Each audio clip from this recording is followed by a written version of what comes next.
Salam saudara-saudara, kita akan masuk dalam penghayatan firman Tuhan dalam Minggu Judika tanggal 21 Maret 2021 dengan mengambil evangelium perikop daripada Ibrani pasal 5 ayat 5 sampai 10. Saya akan bacakan untuk saudara-saudara. Demikian pula Kristus tidak memuliakan dirinya sendiri dengan menjadi imam besar, tapi dimuliakan oleh Dia yang berfirman kepadanya, Anakku, engkau telah kuperanakkan pada hari ini.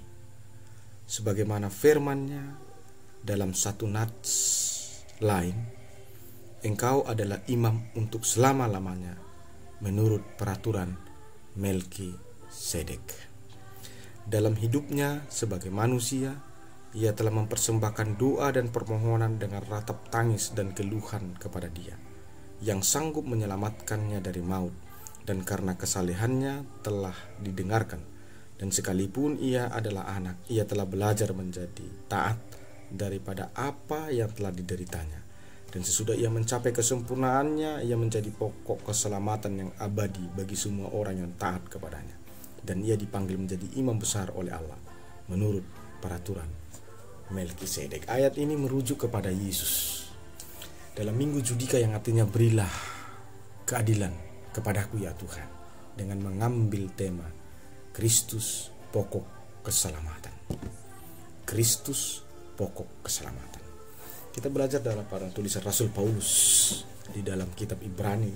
Jadi kitab Ibrani bagi para teologi disebut adalah sebagai rekaman dogmatik daripada Paulus, bahwa gaya dogmatik Paulus itu dapat direkam jejaknya atau gayanya bisa diketahui ketika kita bisa membaca kitab Ibrani ini dengan tuntas.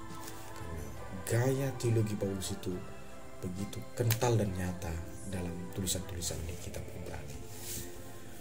Saudara-saudara yang saya kasih dalam Kristus Yesus Tuhan kita, dikatakan begini dalam ayat 5, demikian pula Kristus tidak memuliakan dirinya sendiri dengan menjadi imam besar, tetapi dimuliakan oleh Dia maksudnya adalah Allah yang berfirman kepadanya, Anakku, engkau telah kuperanakkan pada hari ini. Banyak orang-orang yang menjadi gagal paham dalam teks ini karena mereka tidak menguasai atau memahami mengenai kristologi. Mereka akan berkata, loh, Kristus itu kan Tuhan, lalu bagaimana mungkin Tuhan dipermuliakan oleh Tuhan yang lain?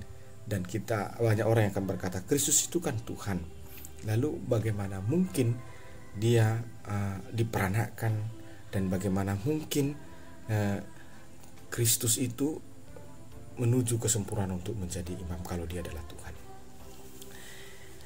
Dalam ayat 5 sampai dengan ayat yang ke-6 ini menunjukkan tentang humanity di dalam pribadi Yesus itu, sehingga kita bisa meneladani kemanusiaan Yesus itu, agar kemanusiaan kita mengikuti seperti kemanusiaan Yesus itu. Dalam ayat 5, 6, 7 ditunjukkan bagaimana kemanusiaan Yesus itu berhasil sempurna dan taat ketika kemanusiaan yang pertama telah gagal. Kegagalan kemanusiaan pertama pada nenek moyang kita Adam dan Hawa adalah gagal menjadi taat kepada Allah secara komprehensif dan totality. Jadi kemanusiaan Yesus adalah penyempurnaan daripada kegagalan kemanusiaan yang dilakukan sejak awalnya oleh nenek moyang kita Adam dan Hawa. Jadi ayat 5, 6, 7 ini sampai yang ke-10 ini, kita tidak berbicara ketuhanan yang ada dalam diri Yesus, tapi berbicara tentang kemanusiaan yang ada di dalam diri Yesus. Sehingga di dalam diri Yesus itu ada dua pribadi, yaitu human and God, tetapi dia menjadi satu hakikat di dalam diri Yesus. Dan sekaligus di dalam diri Yesus kita melihat bagaimana hubungan kemanusiaan dan kealahan itu menjadi begitu harmonis. Bagaimana kemanusiaan itu begitu tunduk kepada kealahannya. Bagaimana kemanusiaan itu memuliakan Allahnya, kealahannya, dan kealahannya itu memuliakan kemanusiaan itu. Karena dalam Kejadian 1 ayat 26 jelas dikatakan bahwa kemanusiaan itu adalah gambar dan rupa Allah, imago Dei. Jadi sesuatu yang segambar itu harusnya saling melengkapi dan saling memuliakan. Karena itu adalah dalam konteks kemanusiaan. Dalam konteks kemanusiaan, manusia disebut sebagai anak-anak Allah, the children of God, sons of God. Tetapi pada ciptaan lain tidak demikian. Sedangkan para malaikat yang terkenal dekat dengan Allah itu ialah disebut sebagai pesuruh Allah, sebagai budak Allah. Tetapi manusia dipanggil Allah adalah children, anak-anak Allah.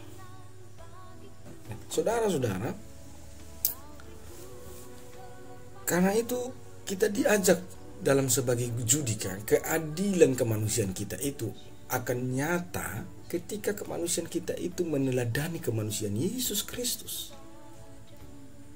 Bahwa keadilan sebagai judika, yang artinya adalah berilah keadilan kepadaku Tuhan, bahwa keadilan itu akan datang dalam hidup kita ketika kita taat kepada Allah, seperti kemanusiaan Yesus yang taat kepada kealahannya.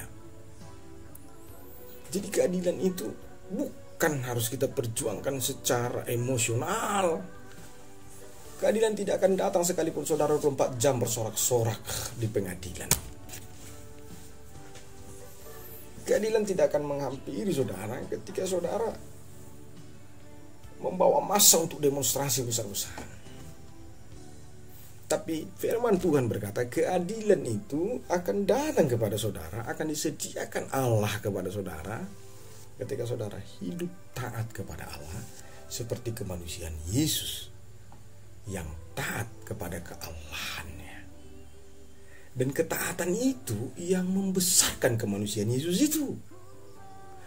Jadi kunci sukses menurut Alkitab, kunci sukses kemanusiaan menurut Alkitab adalah obey, ketaatan itu sendiri. Jika saudara ingin hidup sukses di hadapan Allah, jika saudara ingin besar dengan caranya Tuhan, maka harga matinya yang harus saudara tempuh adalah ketaatan kepada Allah. Sama seperti Yesus ketika kemanusiaannya dilecehkan oleh orang Farisi, ketika kemanusiaannya dilecehkan oleh orang Saduki dan ahli Taurat, ia tetap taat kepada Allah. Ketika kemanusiaan Yesus dilecehkan oleh tentara-tentara Romawi, ketika kemanusiaan Yesus dilecehkan oleh Pilatus, ketika kemanusiaan Yesus dilecehkan oleh Herodes, ketika kemanusiaan Yesus itu dilecehkan oleh Judas Iskariot, tetapi dia tetap taat kepada Allah sampai ia menyelesaikan misinya, sampai ia mati di kayu salib.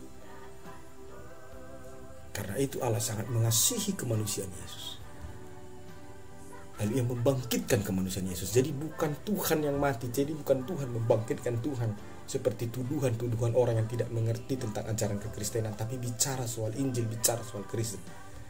Tidak ada Tuhan membangkitkan Tuhan, karena Tuhan tidak bisa mati. Maka ketika Yesus berkata, Elohi, Elohi, lama sabachthani, ya Allahku, mengapa kau tinggalkan aku? Bukan Tuhan yang meninggalkan Tuhan, tetapi human itu, kemanusiaan itu. Ketika segala dosa itu ditimpakan pada kemanusiaan Yesus yang taat itu,